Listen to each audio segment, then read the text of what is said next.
Assalamualaikum warahmatullahi wabarakatuh.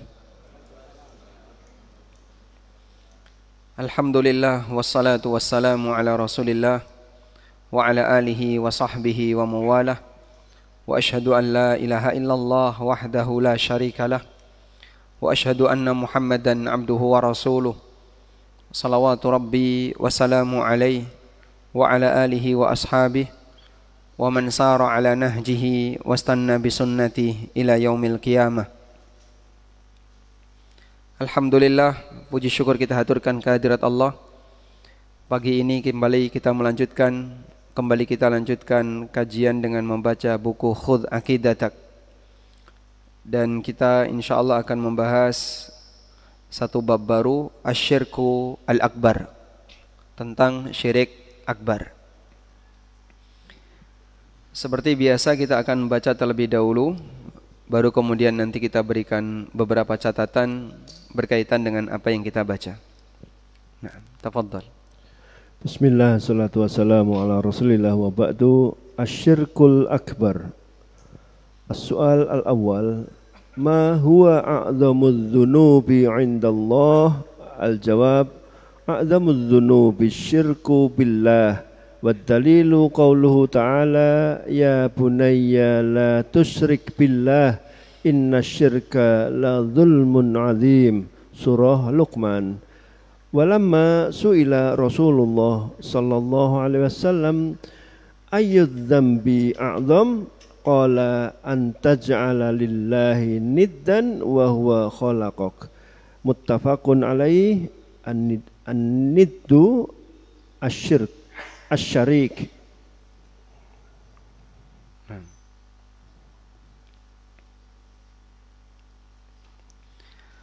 Asyirkul akbar, syirik besar. Ketika disebut syirik besar, berarti di sana ada lawannya, yaitu asyirkul asghar, atau ada sisi yang lain, yaitu syirik asghar. Asyirkul akbar, penulis menyebutkan pertanyaan, ma huwa a'zamudz dzunubi indallah? Dosa besar apa yang paling besar di sisi Allah? Dosa apa yang paling besar di sisi Allah? A'zamudz dzunubi asyirku billah. Dosa yang paling besar adalah berbuat syirik kepada Allah. Wad dalilu qauluhu ta'ala, dalilnya adalah firman Allah Ta'ala, ya bunayya la tusyrik billah inna syirka la zulmun azim. Wahai anakku, jangan kau berbuat syirik kepada Allah, sesungguhnya syirik itu kezaliman yang besar. Surat Luqman. Walamma su'ila Rasulullah sallallahu alaihi wasallam, dan ketika Rasulullah sallallahu alaihi wasallam ditanya, ayyu dzambi a'zam? Dosa apakah yang paling besar? Qala, jawab Nabi SAW, anta ja'ala lillahi niddan wa huwa khalaqaka. Engkau menjadikan sekutu untuk Allah, wa huwa khalaqaka, sementara Dia yang telah menciptakanmu. Muttafaqun alaih, hadis riwayat Bukhari dan Muslim. An-niddu bima'na asy-syarik. An-nid artinya sekutu. Asy-syarik artinya sekutu. Sekutu itu orang yang punya hak yang sama dengan pasangan sekutunya.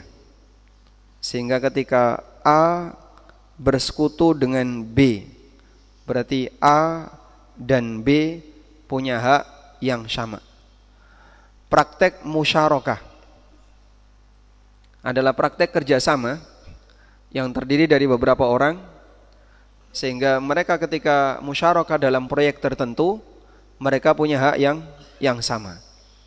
A dan B bermusyarakah untuk satu proyek X. Maka A punya hak terhadap proyek X dan B juga punya hak terhadap proyek X. Sehingga ketika disebut sekutu, berarti dia punya hak yang sama. Menjadikan Allah sekutu. Allah berarti, atau ada makhluk yang dianggap punya hak yang sama dengan Allah. Ada makhluk yang dianggap punya hak yang sama dengan Allah. Dan keyakinan ini keyakinan dosa yang sangat besar. Baik, Anda bisa lihat seperti ini. Allah, Dia punya rububiyah, Dia punya uluhiyah, dan ada nama dan sifat. Secara hakikat, apakah makhluk punya sebagian dari tiga ini? Secara hakikat, apakah makhluk punya sebagian dari tiga ini? Sama sekali tidak. Sehingga makhluk tidak punya rububiyah yang dimiliki oleh Allah. Makhluk tidak punya hak untuk disembah, karena itu adalah hak Allah. Sementara nama dan sifat Allah hanya milik Allah. Baik, maka secara hakiki tidak ada makhluk yang punya hak sebagaimana hak Allah. Sehingga perbuatan syirik di situ sifatnya adalah meyakini sesuatu yang tidak sesuai realita, tapi berkaitan dengan hak Allah. Berkaitan dengan hak Allah. Sehingga seseorang meyakini si A ini punya hak sebagaimana haknya Allah, meskipun hakikatnya enggak ada. Meskipun hakikatnya tidak ada. Sehingga misalnya orang Hindu atau orang Buddha atau orang musyrik yang lain meyakini berhala ini bisa mengatur alam. Apakah gara-gara keyakinan itu berhala bisa mengatur alam? Saya ulang ya. Ketika si A meyakini berhala ini bisa mengatur alam, apakah gara-gara keyakinan itu si berhala ini bisa mengatur alam? Tidak. Sehingga syirik itu hanya di tataran keyakinan, tidak mengubah hakikat. Berhala tetap berhala. Dia nggak bisa apa-apa. Dia nggak bisa mengatur alam. Tapi orang ini meyakini berhala itu bisa mengatur alam. Pelakunya melakukan praktek kesyirikan, walaupun berhalanya tetap tidak ada perubahan. Dia tetap hanya berhala, tidak bisa mengatur alam. Maka syirik bisa mengubah hakikat tidak? Tidak. Sehingga syirik itu keyakinan, bukan hakikat. Bisa dipahami ya? Bisa dipahami? Baik, saya buat ilustrasi ya. A orang kaya yang dia punya tanah di lingkungannya, punya aneka kekayaan di kampungnya dan seterusnya. B orang miskin. Anda sebagai pendatang kemudian mengatakan B orang kaya, dia yang memiliki ini semua. A orang miskin. Dibalik. Keyakinan Anda membalik situasi itu. Terjadi atau tidak? Tidak. Tapi Anda punya keyakinan yang salah. Kekayaan ini miliknya si A, bukan miliknya si B. Oh enggak, yang saya yakini B yang punya itu, bukan A. Ya keyakinan kamu salah. Nah, ketika ini terjadi pada hak Allah, syirik. Tapi ketika itu terjadi pada hak makhluk, ya dia meyakini sesuatu yang tidak benar. Dan itu tidak bisa mengubah hakikat. Maka sehebat apapun upaya orang musyrik untuk membela Tuhannya, dia tidak akan bisa menjadikan Tuhannya sebagai Tuhan yang sebenarnya. Sehingga keyakinan itu hanyalah keyakinan kosong yang tidak bermakna karena tidak sesuai dengan realita. Baik. Selanjutnya, di bagian awal penulis menjelaskan tentang status dosanya sebelum menjelaskan tentang definisinya. Dosa apakah yang paling besar? Jawabannya dosa syirik. Kenapa disebut paling besar? Karena merampas hak zat yang maha besar, Al-Akbar, Allah Subhanahu wa taala. Merampas haknya zat yang maha besar adalah dosa yang paling besar. Nabi SAW ketika ditanya ayyudzanbi a'dzam, Dosa apakah yang paling besar? Anta ja'ala lillahi niddan, ketika kau jadikan sekutu untuk Allah. Kau yakini ada makhluk yang punya hak yang sama dengan Allah. Wa huwa khalaqaka, padahal dia yang telah menciptakanmu. Jadi boleh disebut hamba yang kurang ajar ketika dia diciptakan oleh Tuhannya, malah dia membuat tandingan untuk Tuhannya. Baik, kemudian kita akan lihat definisinya di pertanyaan yang kedua untuk bab yang sama. Tafadhal.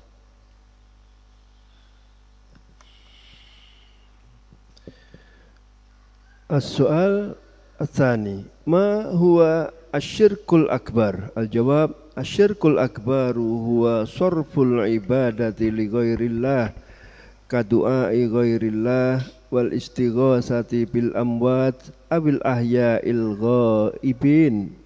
Qala ta'ala wa'budullaha wa la tusyriku bihi syai'a, surah An-Nisa. Wa qala sallallahu alaihi wasallam min akbaril kabair asyirku billah, rawahul al-Bukhari. Nah, pertanyaan berikutnya, ma huwa syirkul akbar? Apa itu syirik besar? Sekarang kita akan membahas tentang definisi syirik akbar. Ini penting untuk kita kaji, mengingat ada upaya yang dilakukan oleh sebagian orang untuk melakukan pendangkalan dalam masalah akidah, sehingga perbuatan yang jelas syirik akbar dibela dan dikatakan itu bukan syirik, gampang menilai syirik ya. Kamu kok gampang menilai syirik, padahal jelas perbuatan itu syirik akbar.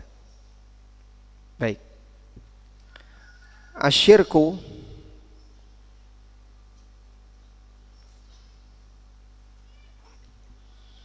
artinya adalah al-adlu. Artinya al-adlu. Asyirku artinya al-adlu, menyamakan.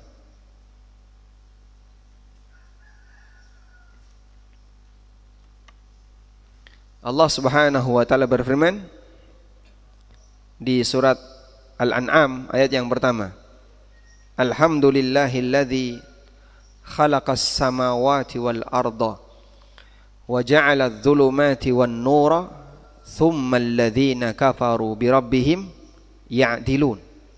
Ya'dilun bimakna yusawun. Kemudian orang-orang kafir, lihat bagian yang paling akhir dari ayat ini. Kemudian orang-orang kafir bi rabbihim ya'dilun, mereka menyamakan Rabb mereka. Yang dimaksud menyamakan di sini apa? Menyamakan makhluk dengan Allah. Orang-orang kafir menyamakan makhluk dengan Allah. Ya'dilun ay yusyrikun. Ya'dilun artinya adalah berbuat syirik. Tsummal ladzina kafaru bi rabbihim ya'dilun. Sesungguhnya orang-orang kafir ja'alu ma'ahu syarikan wa adla. Mereka menjadikan ma'ahu bersama Allah syarikan sekutu wa adlan yang sepadan. Wattakhadhu lahu sahibah wa walada. Dan mereka meyakini Allah telah menjadikan istri dan punya anak. Ta'ala Allahu an dzalika uluwan kabira. Maha tinggi Allah dari pernyataan semacam ini. Baik. Ya'dilun artinya apa tadi? Menyamakan. Selanjutnya, orang musyrikin ketika berada di neraka, mereka menyesal. Dan dalam pernyataan yang mereka sampaikan, mereka mengatakan kalimat berikut ini. Tallahi in kunna lafi dhalalim mubin id nusawwikum birabbil alamin. Gimana kalimatnya? Di surat Asy-Syu'ara ayat 97. Tallahi, sungguh demi Allah, in kunna, sesungguhnya kami, lafi dhalalim mubin, dulu dalam kesesatan yang nyata. Idh nusawwikum birabbil alamin, ketika kami menyamakan kalian wahai para berhala birabbil alamin dengan Rabbul alamin. Nusawwikum di sini maknanya adalah berbuat syirik. Kami menyamakan kalian, maksudnya kami berbuat syirik dengan menyekutukan kalian dengan Allah. Maka inti dari berbuat syirik adalah menyamakan. Selanjutnya bedakan ini. Allah Azza wa Jal, zat yang maha tinggi. Di sini makhluk.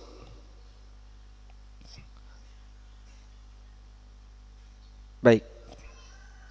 Allah zat yang maha tinggi dan di sini makhluk.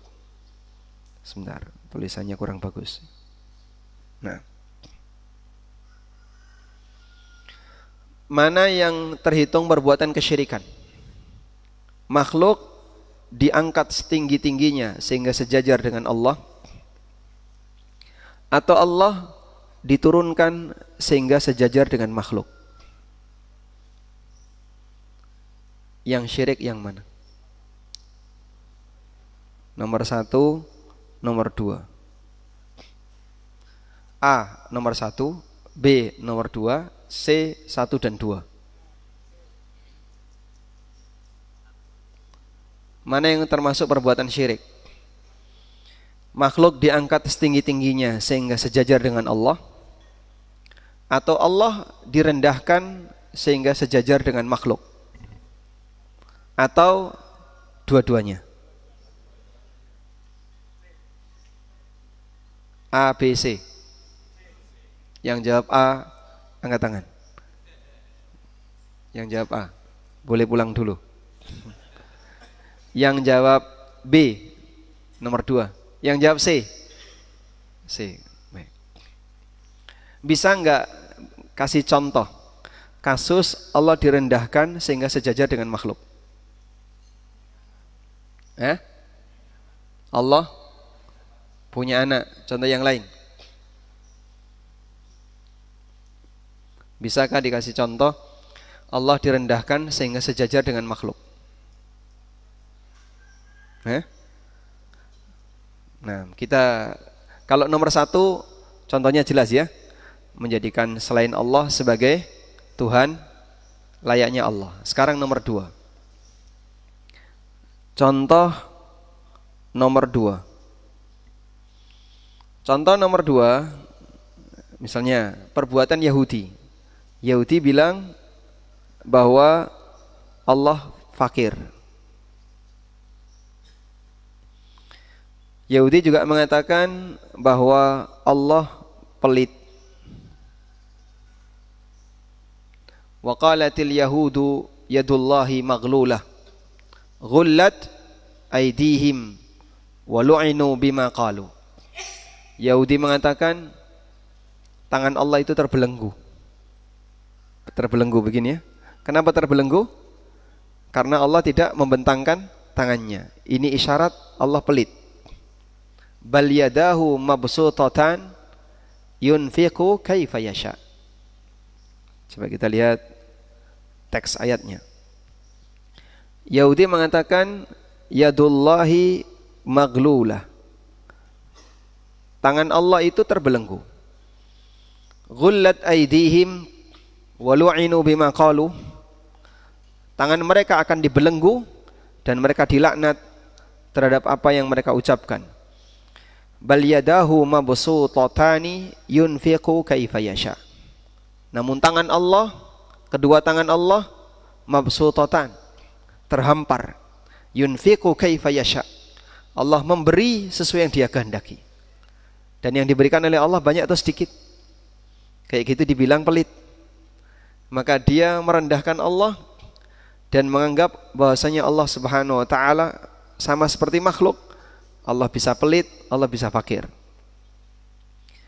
Mereka juga mengatakan innallaha faqirun wa nahnu aghnia. Ini jahatnya Yahudi. Mereka bilang innallaha faqirun. Sesungguhnya Allah itu fakir. Allah berfirman, laqad sami'a Allahu qaulal ladzina qalu innallaha faqirun wa nahnu aghnia sanaktubu ma qalu wa qatlahumul anbiya. Sungguh Allah telah mendengar ucapan orang yang mengatakan Allah itu fakir dan kamilah orang kaya. Ucapan siapa? Yahudi. Ini yang kita maksud tadi. Allah diturunkan sehingga disejajarkan dengan makhluk. Maka mereka bilang Allah fakir. Mereka mengatakan Allah pelit. Ada juga yang bilang Allah nggak tahu. Ada namanya akidah bada'ah. Akidah bada'ah itu baru tahu setelah kejadian. Dan Yahudi punya akidah itu. Sehingga besok apakah Allah tahu? Tidak tahu. Kalau sudah terjadi baru Allah tahu. Nah, apa bedanya Allah dengan makhluk? Ya sama. Sama-sama nggak tahu. Terus kejadian besok itu gimana? Ya tidak tahu. Allah juga nggak tahu. Subhanallah, Maha suci Allah. Ta'ala Allahu amma yaquluna 'uluwan kabira. Maha tinggi Allah dari apa yang mereka ucapkan. Dan Qadariyah punya keyakinan seperti itu. Ghulat Qadariyah, Qadariyah yang ekstrim di masa silam yang dikafirkan oleh Ibnu Umar, itu meyakini Allah tidak tahu besok terjadi apa. Nah, ini beberapa kasus. Contoh nomor 2, di mana Allah disamakan dengan makhluk. Jadi seperti praktek Yahudi. Kemudian yang kedua, seperti keyakinan Qadariyah yang dikafirkan oleh para ulama, Allah tidak tahu besok. Allah tidak tahu kejadian besok. Dan kalau sampai ada orang punya keyakinan semacam ini, maka dia keluar dari Islam. Allah tidak tahu kejadian besok. Besok ada apa? Allah tidak tahu. Ini adalah praktek atau keyakinan kesyirikan. Wa innahu bikulli syai'in alim wa huwa bikulli syai'in muhit. Padahal Allah meliputi ilmunya segala sesuatu, baik yang sudah terjadi maupun yang belum terjadi. Baik. Oleh karena itu, perbuatan semacam ini yang nomor 2. Nomor 2 ini sifatnya bukan kesyirikan, tapi pelecehan. Ya, sehingga nomor 2 bukan menyekutukan Allah, tapi bentuknya apa, Pak? Tapi menghina Allah. Dia bukan menyekutukan Allah, tapi menghina Allah. Dan perbuatan ini perbuatan kekufuran. Menghina Allah termasuk perbuatan kekufuran. Sudah? Lalu yang kesyirikan yang mana? Mengangkat makhluk yang rendah diangkat setinggi-tingginya sehingga sejajar dengan Allah. Dari sinilah nomor 1 itu praktek kesyirikan. Praktek syirik di mana makhluk diangkat setinggi-tingginya sehingga sejajar dengan Allah.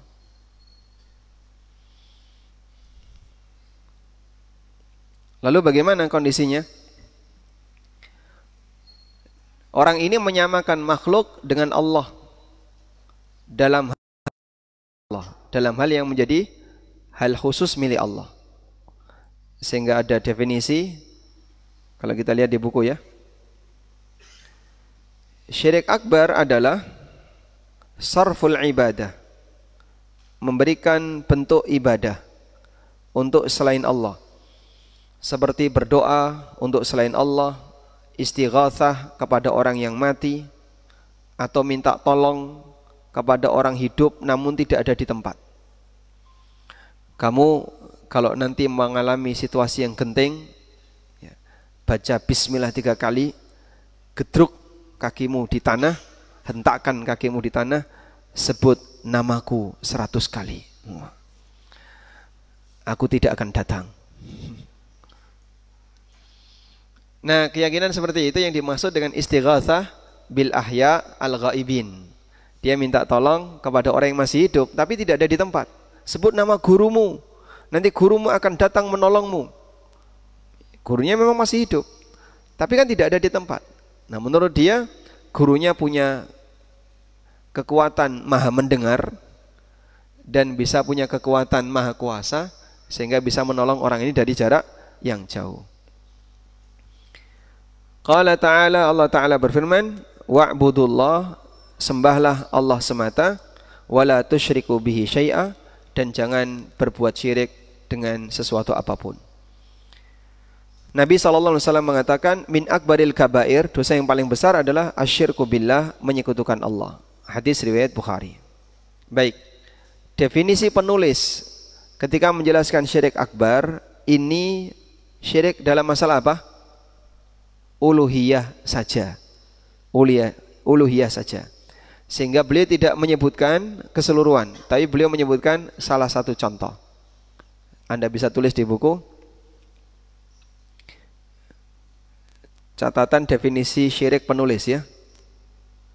Definisi syirik ini tidak menyeluruh karena hanya menyebutkan syirik dalam uluhiyah saja, dalam masalah peribadatan saja.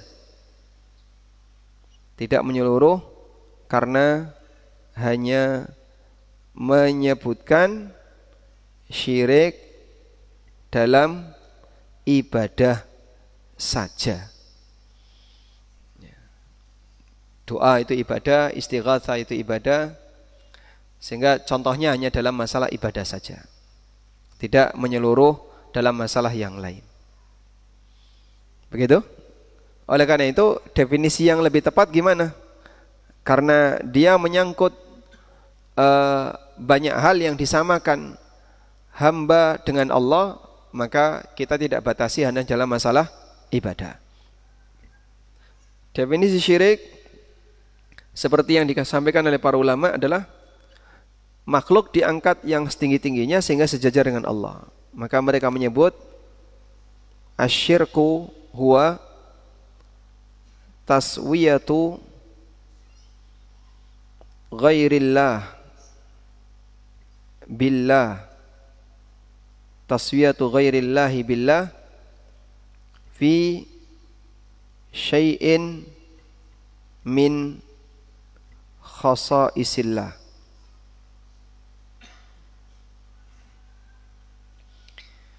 Definisi syirik adalah menyamakan selain Allah dengan Allah dalam hal yang menjadi kekhususan bagi Allah. Ya, silakan ditulis dan dihafalkan. Nah, saya ulang ya.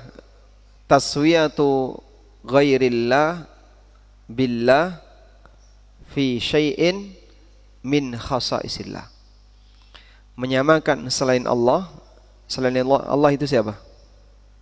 Makhluk, semua makhluk. Mau malaikat, mau jin, mau para nabi, pokoknya makhluk. Mau benda mati, pohon atau batu. Menyamakan selain Allah dengan Allah dalam hal yang menjadi kekhususan bagi Allah. Sehingga prakteknya ada selain Allah yang disamakan dengan Allah. Berarti kan prakteknya tadi ya, makhluk yang rendah dinaikkan setinggi-tingginya sehingga dianggap diyakini sejajar dengan Khalik. Perbuatan seperti itulah praktek kesyirikan. Nah, baik, insya Allah bisa dipahami ya. Coba kita bukakan di sini beberapa definisi syirik akbar.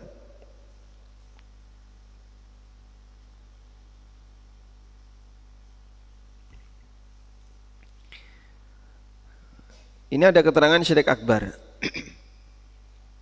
Qala Ibnu Taimiyah, aslu syirki an ta'dila billahi makhluqatihi fi ba'di ma yastahiquhu wahdah. Inti dari syirik adalah seseorang menyamakan Allah dengan makhluknya dalam sebagian yang menjadi hak Allah semata. Jadi walaupun cuma salah satu saja, itu sudah masuk kesyirikan, apalagi semuanya. Dan tidak ada yang menyamakan makhluk dengan Allah dalam semua hal. Tidak ada. Ini keterangan Ibnu Qayyim. La yujadu fil alam may yusawwil makhluqa billah min kulli jihah.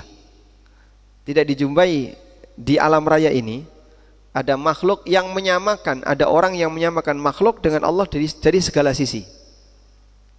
Yang ada hanya menyamakan dari salah satu sisi, atau dua atau tiga. Karena banyak hal yang tidak mampu untuk disifatkan kepada makhluk. Nah, sehingga kalau misalnya menyamakan dalam satu hal saja, itu sudah masuk kategori syirik. An ta'dila billah makhluqatihi fi ba'di ma yastahiquhu wahda. Seseorang menyamakan Allah dengan makhluknya dalam hal yang itu menjadi hak Allah semata. Wa qala As-Sa'di menyebutkan, hakikatus syirki billah, hakikat dari syirik kepada Allah, ayya'budal makhluqu kama ya'budullaha. Makhluk menyembah, makhluk disembah sebagaimana kama yu'badullah, sebagaimana Allah disembah.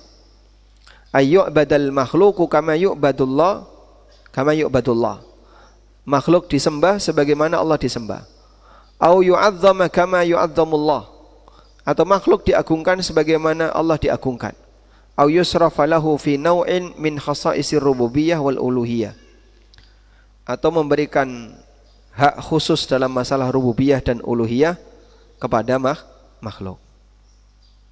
Baik. Dan ini ada di tafsir As-Sa'di, kalau sebelumnya ada di kitab Al-Istiqamah. Sudah? Jadi intinya syirik tadi adalah menyamakan selain Allah, menyamakan gimana Pak? Selain Allah. Selain Allah itu apa? Makhluk. Udah? Dengan siapa? Allah. Dalam semua hal? Tidak. Dalam salah satu dari hak Allah, hak khusus Allah, sehingga hanya Allah yang punya seperti ini, tapi diberikan kepada makhluk. Itu syirik akbar. Oleh karena itu syirik akbar bisa terjadi pada semua hak Allah. Nah, pertanyaannya, hak khusus Allah itu apa? Hak khusus Allah. Hak khusus Allah ada dalam rububiyah. Ada dalam rububiyah Allah. Sebutkan contoh syirik dalam rububiyah. Meyakini ada makhluk yang bisa mengatur alam, mengatur cuaca, mengatur hujan dan seterusnya. Meyakini seperti itu berarti syirik dalam masalah rububiyah. Sehingga Anda bisa tulis di sini contoh meyakini ada makhluk yang bisa mengatur cuaca atau hujan atau alam. Seperti sebagian keyakinan orang sufi, dia punya keyakinan ada wali namanya wali Ghaus. Wali Ghaus ini bisa mengatur cuaca. Namanya wali Ghaus. Baik, selanjutnya yang kedua ada syirik uluhiyah. Hak Allah yang kedua adalah uluhiyah. Uluhiyah artinya hak untuk disembah atau diibadahi. Apa contoh syiriknya?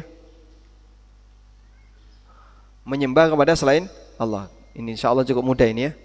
Yang ketiga, di antara hak khusus Allah adalah asma dan sifat. Nama dan sifat Allah.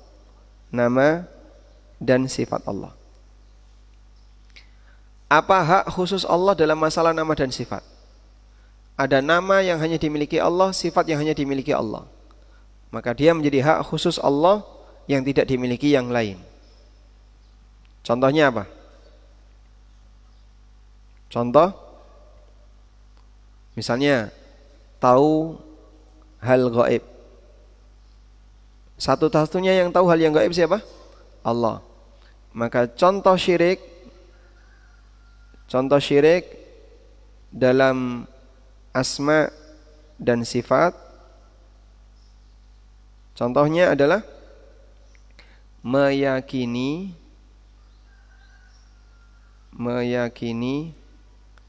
ada makhluk yang tahu hal gaib. Meyakini ada makhluk yang tahu hal yang gaib. Ketika dia meyakini ada makhluk yang tahu hal yang gaib, berarti dia menyamakan makhluk tadi dengan Allah dalam hal yang menjadi kekhususan bagi Allah. Sampai di sini cukup jelas insyaallah. Nah, kita ulang ya.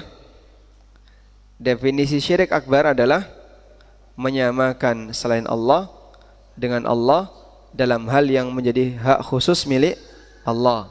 Meliputi apa saja? Rububiyah, uluhiyah, asma wa sifat. Sebutkan contoh syirik dalam rububiyah. Meyakini ada makhluk yang bisa mengatur alam. Walaupun sebenarnya enggak ada. Tapi keyakinan itu ada. Dia meyakini itu. Sehingga keyakinan ini sesuai realita enggak? Tidak. Dan semua keyakinan yang tidak sesuai realita adalah sesat.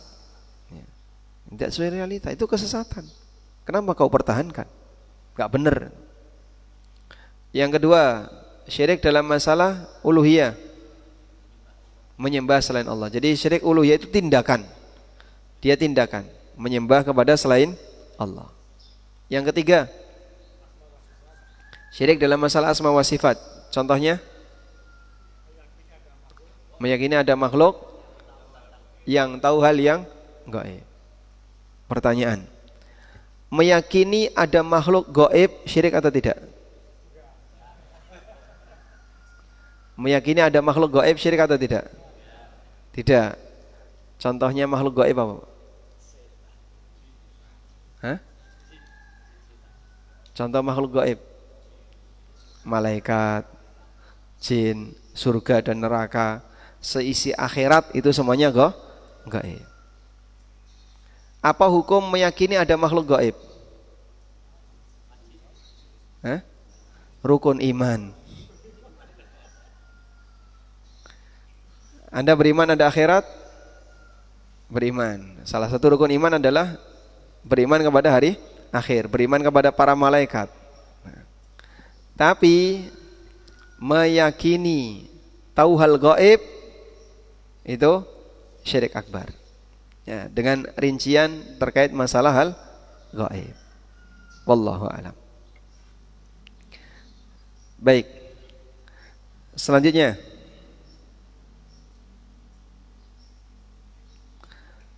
penulis akan membahas tentang hal syirku mawjudun fi hadhil ummah. Apakah syirik itu ada di tengah umat ini? Kita baca pertanyaan yang ketiga. Soal asalis, hal syirku mawjudun fi hadhil ummah? Al-jawab, na'am mawjud. والدليل قوله تعالى وما يؤمن أكثرهم بالله إلا وهم مشركون surah Yusuf. وقال صلى الله عليه وسلم لا تقوم الساعة حتى qabailu hatta talhaqa la taqumus sa'atu hatta talhaqa qabailu min ummati bil musyrikin wa hatta ta'budal awthan. Sahih rawahu At-Tirmidzi. Nah. Apakah syirik ada di tengah umat ini? Kau bahas syirik, itu pelanggarannya sebenarnya real ada enggak? Atau hanya perumpamaan saja? Kalau enggak ada, ngapain dibahas? Sebenarnya pertanyaan seperti ini latar belakangnya apa? Kok ada pertanyaan kayak gini? Apakah syirik itu ada di tengah umat ini? Jadi sebagian pembela kuburan, mereka kan yang paling tersudutkan kalau bahas masalah syirik-syirik kayak gini ya. Makanya paling perih di hati kalau sudah mendengar kata syirik ya. Karena mereka merasa, oh kok saya disalahkan, saya nggak nyebut kamu kok. Yang tidak merasa jangan merasa. Tapi kalau kamu merasa syirik, ya kamu tinggalkan perbuatan itu. Baik, sehingga mereka merasa bahasanya mereka ini disudutkan. Lalu para pembela kuburan ini mengatakan, syirik itu perbuatan orang sebelum Fathu Mekah. Sehingga mereka dulu nyembah berhala, mereka dulu nyembah patung, nyembah ini. Itulah praktik syirikan. Begitu sudah Fathu Mekah, sudah nggak ada lagi kesyirikan. Maka syirik tidak ada di tengah umat Muhammad Sallallahu Alaihi Wasallam. Ya, sehingga sudahlah nggak usah bahas syirik-syirik, itu fenomena yang sudah tidak ada. Ya. Dan dialog ini sudah lama terjadi karena orang-orang sufi mereka mengingkari pembahasan syirik dengan alasan ngapain kita membahas fenomena yang tidak ada. Baik, anggaplah bahwa syirik sudah tidak ada. Tapi apakah materi syirik harus kita hilangkan? Sehingga nggak perlu kita bahas. Kata syirik dalam Al-Quran banyak nggak? Inna syirka la zulmun adzim wa may yusyrik billah faqad harramallahu alaihil jannah innallaha la yaghfiru ay yushraka bih thumma alladhina kafaru bi rabbihim ya'dilun ay yushrikun tallahi in kunna lafi dhalalim mubin idh nusawwikum bi rabbil alamin, dan masih banyak yang lain. Lam yakunil ladzina kafaru min ahlil kitabi wal musyrikin. Ya sudah, materi itu semuanya kita hilangkan. Sehingga materi ini enggak usah dibahas karena menyinggung perasaan orang. Jangan membahas materi yang menyinggung perasaan orang lain. Betul kayak gitu? Hah? Jangan membahas materi yang menyinggung perasaan orang lain. Kenapa materi agama harus dikendalikan oleh perasaan orang? Kalau materi agama dikendalikan oleh perasaan orang, nanti nggak boleh dibahas semua. Karena di semua kajian ini pasti ada sisi pelanggaran. Ya jangan yang kayak gitu, yang kira-kira menyenangkan semua orang. Bahas bidadari terus bahas surga semua gitu ya. Karena itulah yang menyenangkan semua orang. Subhanallah. Berarti kita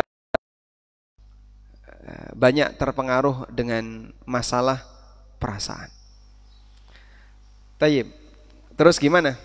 Ya kalau memang ini materi yang ada, ya kita bahas. Dan ini materi yang cukup banyak disinggung dalam Al-Quran. Walaupun misalnya anggap fenomena itu enggak ada, tapi materi tidak boleh dilupakan. Contoh ya, tentang masalah perbudakan. Tentang masalah perbudakan. Sekarang ada enggak? Anggaplah sudah enggak ada, Pak. Praktek perbudakan itu sudah enggak ada. Ketika praktek perbudakan itu sudah tidak ada, masalah perbudakan sudah tidak ada, apakah masih boleh dibahas? Nyatanya para ulama tidak menghapus itu dalam kitab-kitab fikih mereka. Baik kitab fikih kalau yang dulu ya, mutaqaddimin, dulu kan memang ada. Yang muasirin, yang belakangan, tetap itu dibahas. Walaupun anggaplah misalnya realita perbudakan itu tidak ada untuk zaman sekarang. Baik. Sehingga kalaupun kalian anggap ini sudah tidak ada, membahas ini tidak salah. Apalagi jika kenyataannya praktek syirik itu banyak. Kok kamu sebut banyak sih? Ya memang banyak. Sekarang kita coba kembalikan kepada definisi syirik tadi. Praktek seperti yang kita sebutkan tadi. Selain Allah, dengan Allah dalam hal yang menjadi hak khusus milik Allah. Banyak enggak? Banyak. Nah, ketika praktek ini banyak, perdukunan banyak, kelenek-kelenek kesyirikan banyak, dan itu di tengah yang ber-KTP Islam. Berarti kita punya kepentingan untuk membahas itu agar kaum muslimin meninggalkannya. Nah, muncullah pertanyaan ini berangkat dari bantahan orang-orang yang mengatakan fenomena syirik sudah tidak ada. Maka beliau menyampaikan satu materi, apakah syirik itu ada di tengah umat Muhammad sallallahu alaihi wasallam? Jawabannya ada, bahkan tidak cuma ada, banyak. Apa dalilnya? Penulis membawakan surat Yusuf, tapi mungkin kaitannya perlu jauh. Yang lebih dekat hadis ini. La taqumus sa'ah. Tidak akan terjadi kiamat hatta talhaqa qabailu min ummati, sampai aneka kabilah di antara umatku mereka meniru musyrikin, orang musyrik. Sampai kabilah-kabilah di antara umatku mereka meniru kaum musyrikin, dan sampai berhala disembah. Tidak terjadi kiamat kecuali akan terjadi seperti tadi. Berarti kira-kira kejadian itu ada di mana? Di akhir zaman. Bukan di zaman Nabi sallallahu alaihi wasallam. Karena beliau berbicara tentang tanda kiamat, yang itu menunjukkan fenomena akhir zaman. Baik. Lalu Pak, bagaimana dengan hadis berikut ini? Coba Anda lihat hadis ini.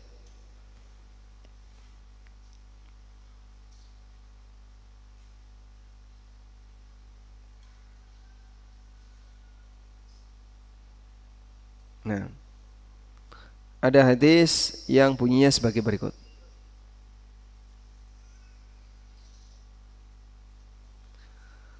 Dari Jabir bin Abdullah radhiyallahu anhuma bahwa Nabi sallallahu alaihi wasallam bersabda, "Inna syaitana qad ayisa ay ya'budahul musalluna fi jaziratil Arab, walakin fit tahrishi bainahum." Sesungguhnya setan telah putus asa untuk disembah oleh orang yang sholat di Jazirah Arab. Disembah orang yang sholat di Jazirah Arab. Maksudnya gimana Pak? Orang yang sholat di sini adalah al-mu'minun, al-mukhlis, mukmin yang ikhlas. Walakin fit tahrishi bainahum, tapi setan tidak putus asa untuk menimbulkan permusuhan di antara mereka. Baik. Maksudnya hadis ini gimana? Setan sudah putus asa untuk disembah. Berarti kan setan sudah putus asa untuk bisa menggoda orang berbuat syirik. Jadi sudah enggak ada. Ya. Maka dijawab oleh para ulama, ini kan dugaan setan. Nah, dugaan setan kan belum tentu benar. Kalau realitanya ada, berarti dugaan setan salah.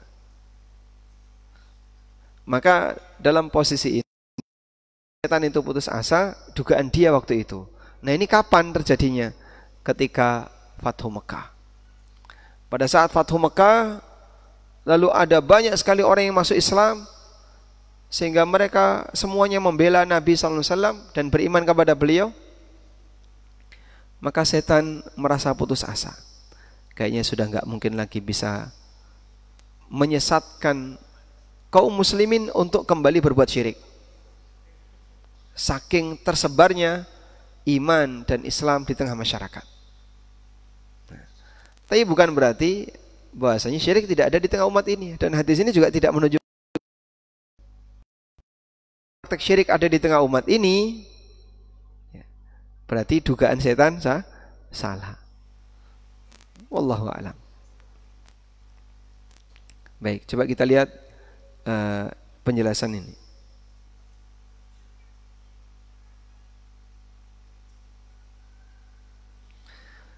Di sini ada keterangan yang disampaikan oleh Inna syaitana qad ayisa ya'budul musallun. Setan putus asa untuk disembah oleh orang yang salat. Dalam hal ini ulama punya beberapa jawaban untuk mengatakan kenapa syirik itu masih mungkin terjadi di tengah umat. Bahwa setan putus asa ayyajma'a kullul musallin al-kufri. Setan putus asa ketika semua orang mukmin itu sepakat berbuat kufur. Setan enggak sanggup seperti itu. Dan ini pendapat Ibnu Rajab. Kemudian pendekatan yang kedua, bahwasanya ini adalah berita dari apa yang dialami oleh setan. Dia putus asa. Lamma ra'al futuh, ketika dia melihat aneka penaklukan daerah-daerah yang dikuasai oleh sahabat. Dan setan melihat ada banyak orang yang masuk Islam secara berbondong-bondong. Maka setan mengabarkan tentang dugaan setan atas kejadian itu. Tsumma kana al-waqi' bi khilafi dzalika. Ternyata realitanya beda dengan itu. Li hikmatin yuriduhallah, karena hikmah yang Allah kehendaki. Ya, jadi setan salah, ya sudah. Berarti kamu jangan berpegang pada ucapan setan karena dugaannya salah. Wallahu alam. Sehingga apakah fenomena syirik masih ada di tengah umat ini? Masih. Maka fenomena syirik, kasih jawaban ya. Kenapa kita bahas syirik? Satu, karena itu materi dalam Al-Quran. Karena itu materi dalam Al-Quran. Yang kedua, pelanggaran dalam hal ini dosa besar. Yang ketiga, praktek di tengah umat ini masih banyak. Sehingga kita perlu mengingatkan mereka untuk meninggalkan kesyirikan. Wallahu a'lam. Baik. Mudah-mudahan bisa dipahami ya. Dan kita belajar seperti ini sembari mengenal beberapa syubhat bagi mereka yang berpegang kepada model-model pembelaan terhadap kesyirikan, agar kita tidak termakan dengan syubhatnya. Wallahu a'lam. Walhamdulillahirabbil alamin.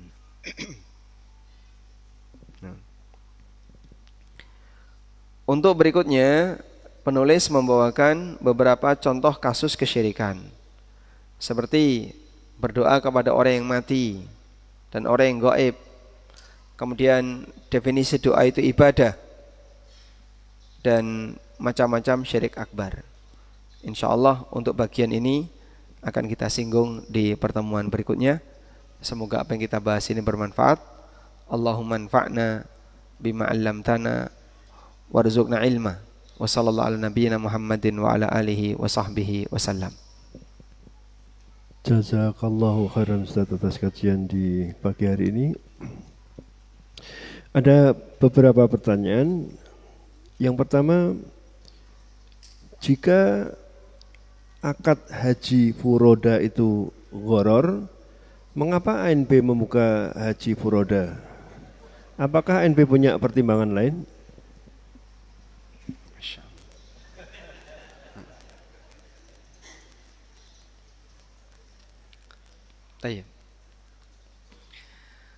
Yang pertama, barangkali apa yang saya sampaikan ini tidak dipahami sebagai sanggahan untuk pendapat siapapun, tapi lebih tepatnya dipahami sebagai penjelasan kenapa Anda mengambil sikap demikian. Dan orang punya hak untuk menjelaskan alasan kenapa dia mengambil sikap tertentu. Karena itu kalaupun misalnya sudah ada video yang beredar dari Ustadz A, Ustadz B, Ustadz C, kok ANB tidak membuat video yang sama? Karena kita tidak ingin dipahami sebagai sanggahan. Namun kalau misalnya ditanya, kenapa kamu seperti ini? Kami punya alasan. Selanjutnya, berkaitan dengan masalah haji yang ada di negara kita. Kalau kita lihat bahwa di negara ini sebelum tahun 2025 untuk keberangkatan haji itu ada 3 jalur utama. Haji reguler, haji plus atau haji khusus, dan yang ketiga adalah haji furoda. Dua yang pertama ini kuota. Pemerintah memberikan kuota kepada pemerintah Saudi, memberikan kuota kepada pemerintah Indonesia untuk memberangkatkan haji masyarakat Indonesia. Karena ini sifatnya kuota, maka visanya gratis, tidak berbayar. Dan itu semuanya adalah haknya pemerintah, dari pemerintah ke pemerintah. Sementara untuk yang ketiga, yaitu furoda, ini di luar kuota. Karena furoda ini pada asalnya adalah hak yang diberikan oleh kerajaan Saudi kepada para emir untuk kemudian mengundang siapapun yang dia inginkan agar datang berhaji. Sehingga dia visa dari pribadi untuk pribadi. Nah, visa emir ini kemudian dikumpulkan lalu dijual oleh broker dengan nilai tertentu dan jadilah visa furoda yang resmi, karena itu legal baik dari pemerintah Indonesia maupun dari pemerintah Saudi.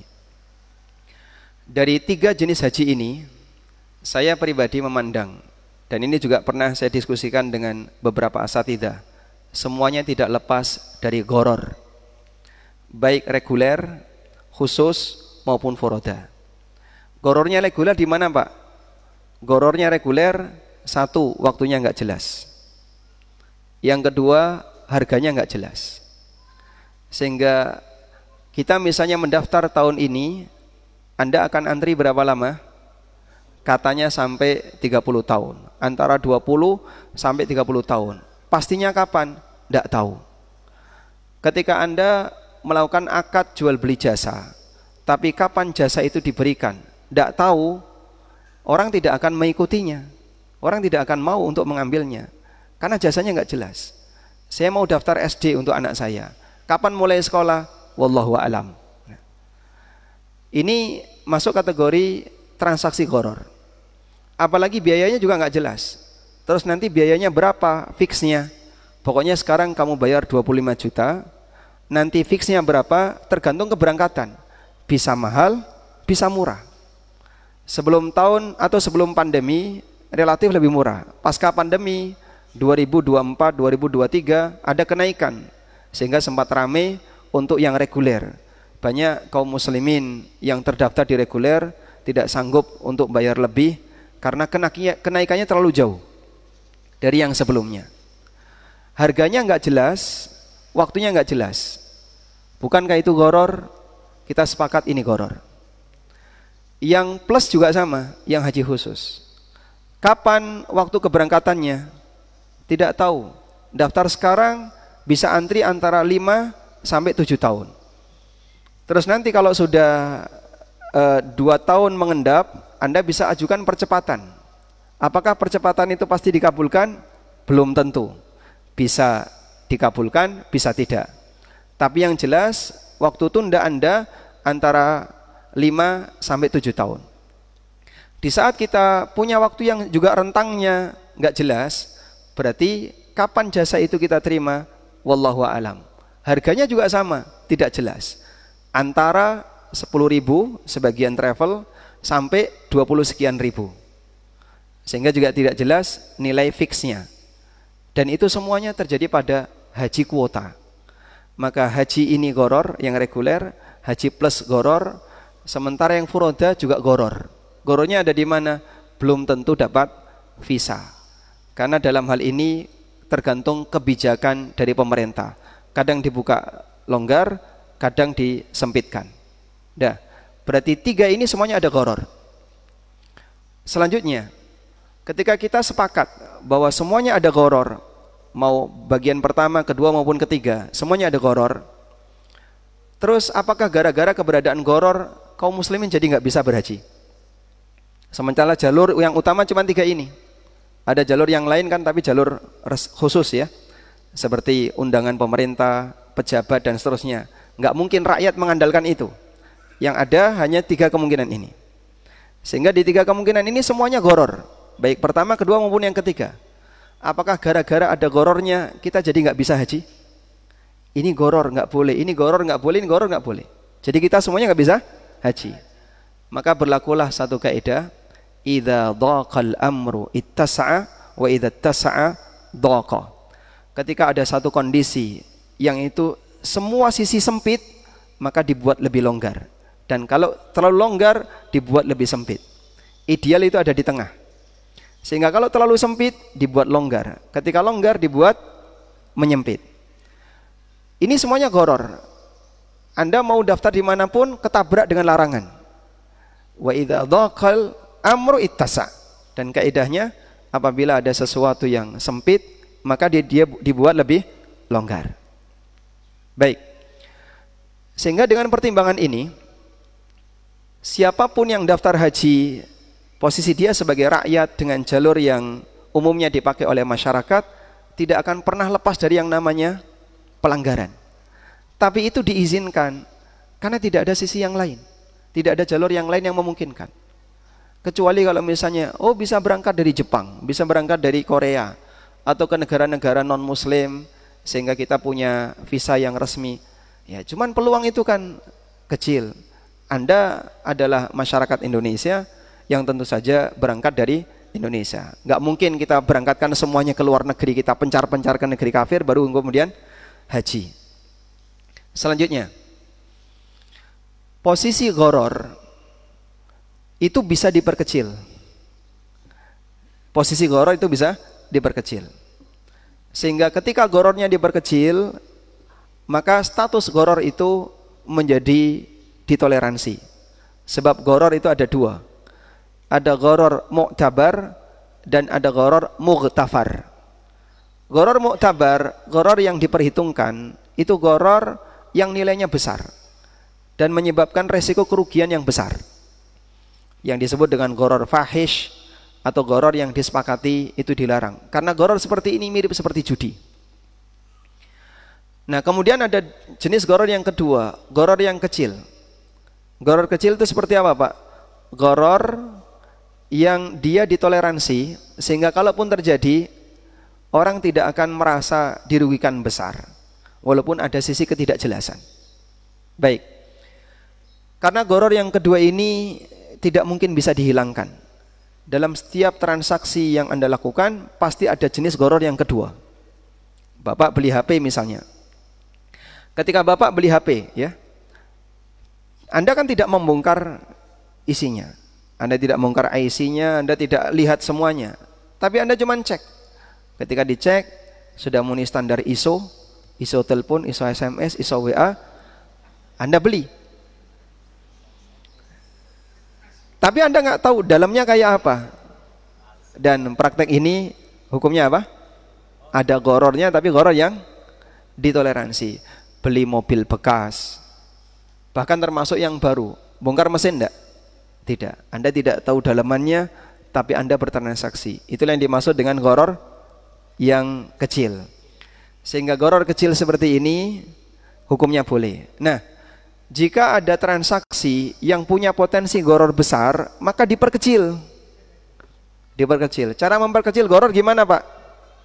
Cara memperkecil gharar adalah, pertama, salah satunya ditunggu.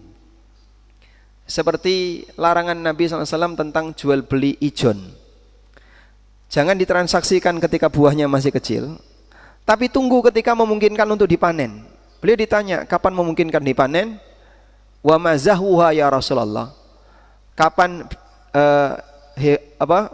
tanaman itu atau buah-buahan itu boleh untuk dipanen? Kata beliau, hatta ihmarrat awis farrat, sampai dia sudah menguning atau memerah. Sehingga ketika buahnya sudah menguning atau memerah, boleh ditransaksikan. Maka butuh waktu untuk ditunda biar memperkecil potensi tidak jelas tadi. Butuh waktu untuk ditunda untuk memperkecil potensi tidak jelas. Baik, itu kan berlaku untuk buah, Pak. Kalau berlaku untuk visa apa, Pak? Karena visa kalau ditunggu juga kita tidak tahu, sama-sama tidak jelas. Nah, di posisi ketika objeknya tidak jelas, maka akadnya dibuat gantung dengan adanya hak khiyar syarat. Dengan adanya hak khiyar syarat atau hak khiyar ru'yah. Dan praktek itu dilakukan oleh para sahabat. Utsman bin Affan radhiyallahu anhu tinggalnya di mana? Di Madinah. Beliau pernah menjual tanah kepada Thalha bin Ubaidillah dan tanahnya ada di Basrah. Dan ketika Utsman diingatkan sama orang, faqad ghabinta, kamu nanti rugi, wong kamu nggak tahu tanahmu. Utsman tidak pernah melihat tanah itu. Thalha juga tidak pernah melihat tanah itu. Cuman Utsman diberitahu bahwa Utsman punya hak tanah di Basrah. Seperti apa tanahnya, Utsman belum lihat. Thalha juga sama, beliau belum pernah lihat tanah itu.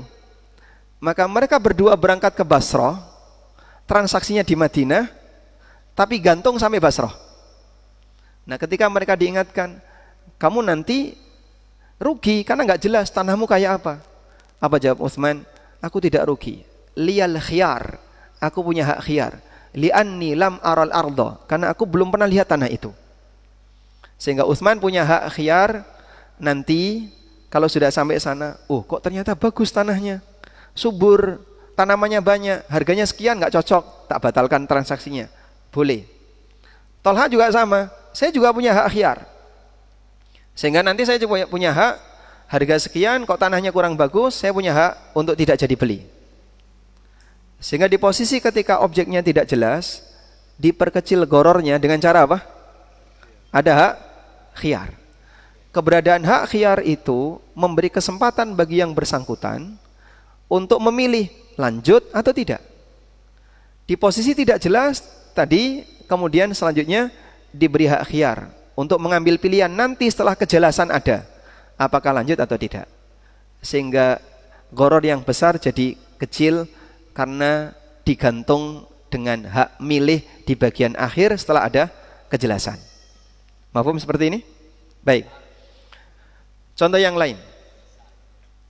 Ada gubernur Mekah di zaman Umar bin Khattab radhiyallahu anhu, namanya Nafi' bin Abdul Harith, yang beliau membeli sebuah rumah milik Sofwan bin Umayyah. Sofwan bin Umayyah. Nah, Nafi' ini minta izin kepada Sofwan, akan aku laporkan kepada Amirul Mukminin di Madinah mengenai rumah ini. Rumah ini dibeli untuk dijadikan penjara, dan riwayat ini ada dalam Sahih Bukhari. Saya akan laporkan kepada Amirul Mukminin. Kalau beliau sepakat, saya lanjut beli. Kalau beliau tidak sepakat, saya batalkan. Sehingga akadnya di Mekah, tapi lapor dulu ke Madinah. Apakah kira-kira Nafi' bin Abdul Harith kirim gambar dan foto WA? Atau beliau butuh waktu untuk datang ke Madinah, balik lagi ke Mekah? Sehingga butuh waktu minimal perjalanan saja setengah bulan. 7 hari berangkat, 7 hari balik. Akadnya gantung. Dan gantungnya itu disepakati oleh keduanya. Nanti kalau Umar setuju lanjut, kalau Umar gak setuju ya batal. Padahal sudah dilakukan akad. Maka yang tidak jelas tadi, apakah lanjut atau tidak, itu dibuat gorornya hilang dengan cara diberi hak khiyar. Nah, inilah yang disebut dengan khiyar syarat. Dan khiyar syarat itu hakikatnya adalah perpanjangan dari khiyar majlis. Akadnya tidak selesai sekarang, tapi nanti kejelasannya besok. Anda akan kami kasih pilihan setelah ada kejelasan. Baik. Lalu masih meninggalkan pertanyaan. Di tahun 2022, peluang keberhasilan furoda itu hanya 10%. Menurut informasi. Baik, 2024 informasi yang saya dapatkan keberhasilan furoda 100%. Mau pakai standar tahun yang mana? 2022 atau 2024? Sama-sama kasusnya furoda. Sehingga kalau kemudian dia menilai hanya dengan menggunakan standar 2022, kenapa Anda tinggalkan yang lebih dekat? 2024 furoda 100%. Sehingga kalau disebut jika ada transaksi dengan peluang keberhasilan 10%, itu gorornya besar sekali. Bagaimana dengan transaksi yang keberhasilan 100%? Sama-sama furoda. Kalau dia menggunakan standar 2022, kenapa standar 2024 ditinggalkan? Padahal sama-sama kejadiannya furoda. Dan lebih dari itu, faktor kegagalan yang terjadi pada reguler maupun yang terjadi pada plus juga ada. Berapa persen orang yang gagal berangkat karena dia nggak bisa bayar? Berapa persen yang gagal berangkat karena meninggal dengan waktu penundaan yang demikian lama selama 30 tahun? Kenapa itu tidak dihitung? Jika sama-sama menghitung faktor kegagalan. Maka di sini ada sisi gharar, di sini ada sisi gharar, di sini ada. Baik. Terus di furoda kenapa masih Anda menggunakannya? Yang tadi, hak khiyar itu tidak dihilangkan. Jamaah kami semuanya memiliki satu poin klausul, jika visa tidak keluar 100% uang kembali. Jika visa tidak keluar 100% uang kembali. Sebagaimana itu juga ada dalam reguler. Kalaupun jamaah meninggal dan tidak ada yang mau melanjutkan, uang bisa ditarik kembali. Sehingga posisi hak khiyar inilah yang menyebabkan sisi gharornya tadi diperkecil, bukan hilang ya. Sisi gharornya jadi kecil. Besar menjadi kecil.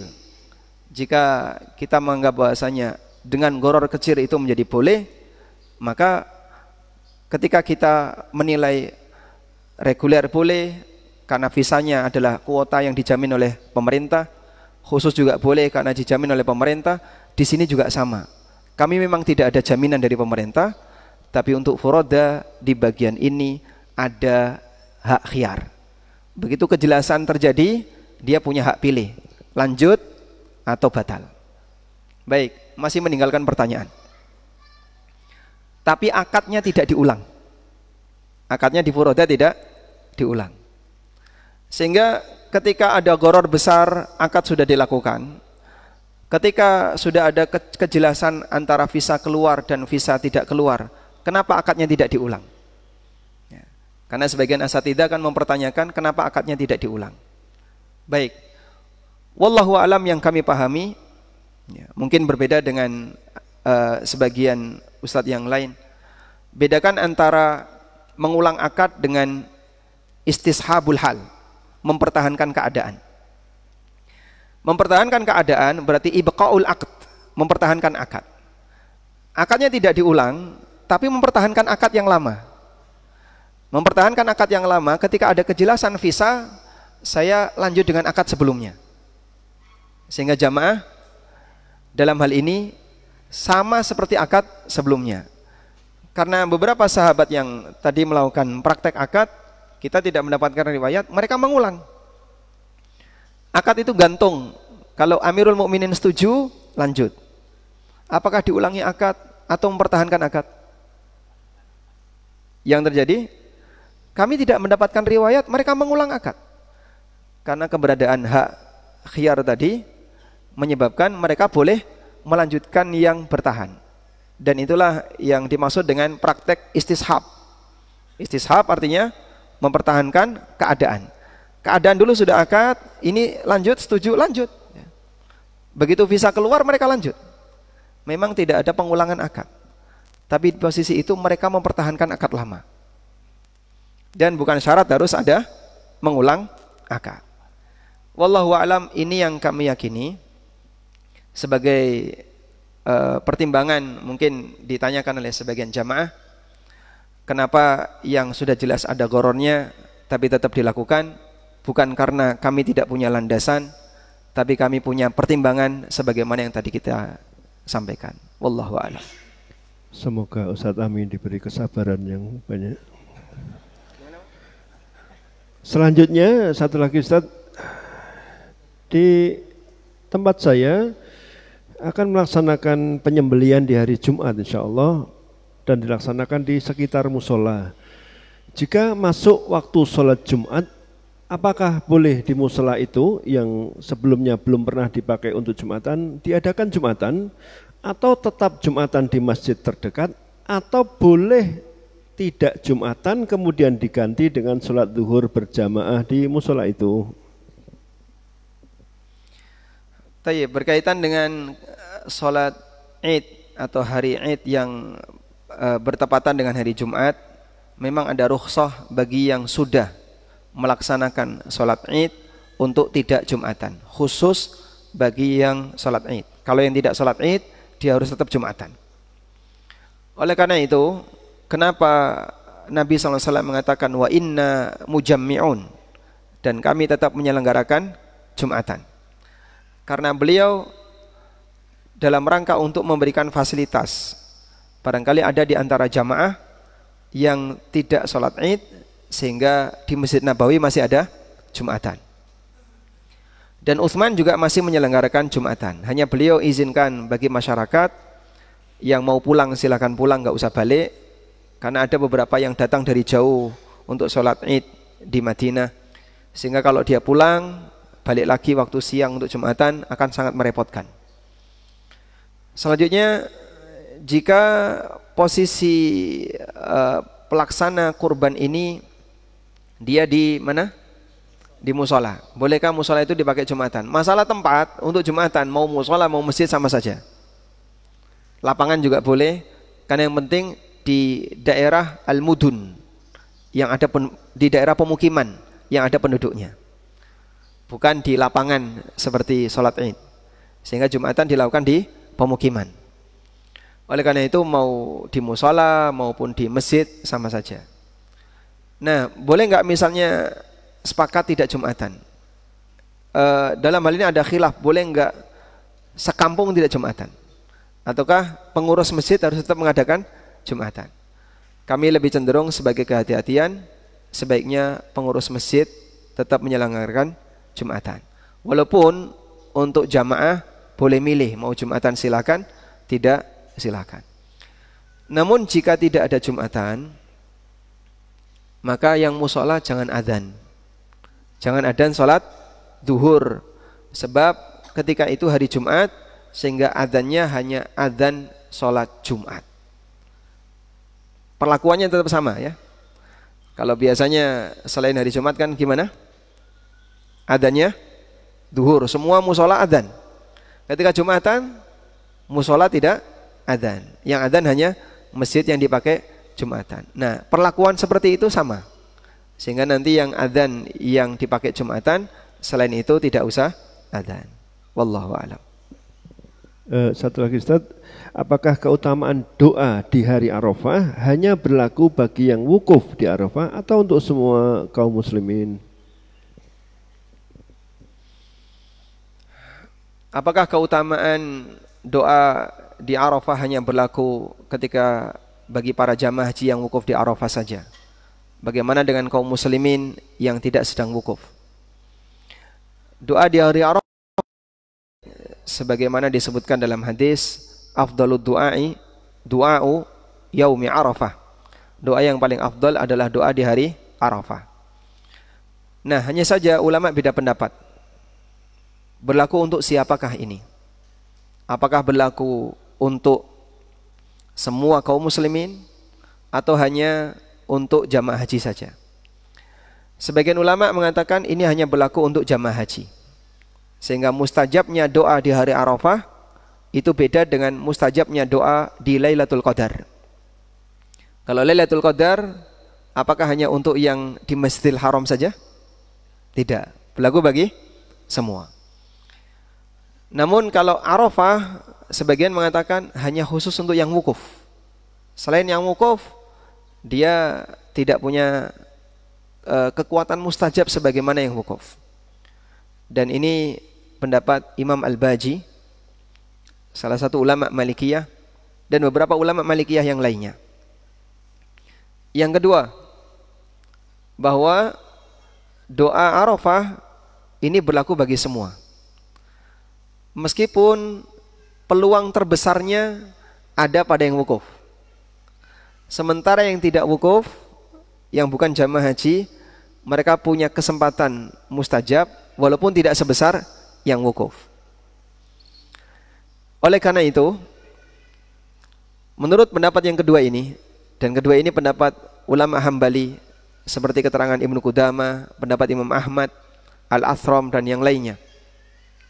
Menurut pendapat yang kedua ini, apakah boleh membuat acara kumpul di hari Arafah di masjid yang disebut dengan acara At-Ta'rif? Yang disebut dengan acara At-Ta'rif. At-Ta'rif itu kumpul-kumpul di hari Arafah untuk berdoa, untuk ibadah, banyak berzikir di hari Arafah. Ada keterangan dari Imam Ahmad bahwa ada riwayat dari Ibnu Abbas dan Amr Ibnul Huraith bahwa mereka mengadakan ta'rif. Ibnu Abbas itu ngundang orang untuk bareng-bareng kumpul di hari Arafah ketika beliau tidak sedang wukuf. Demikian pula sahabat Amr bin Huraith, beliau melakukan itu. Dan ada juga riwayat dari ulama tabi'in Hasan al-Basri, Muhammad bin Wasi', mereka menyebutkan kanu yajtami'una fil masajid asyiyata Arafah. Dulu masyarakat itu kumpul di masjid-masjid di sore hari Arafah. Artinya praktek seperti ini ada salafnya. Dari kalangan sahabat Ibnu Abbas dan Amr bin Huraith, dari kalangan tabi'in ada Hasan al-Basri, ada Muhammad bin Wasi' dan yang lainnya. Dan kesimpulannya wallahu alam, jika kita mengambil pendapat yang kedua, tidak masalah kita bikin acara misalnya mengajak kaum muslimin untuk bareng-bareng kumpul di masjid sore hari dan memperbanyak doa, memperbanyak zikir, atau diisi kajian menjelang berbuka, tapi kajiannya jangan lama-lama ya. Memberi kesempatan bagi mereka untuk banyak berdoa. Jadi mungkin kajiannya cukup sampai jam 5 saja.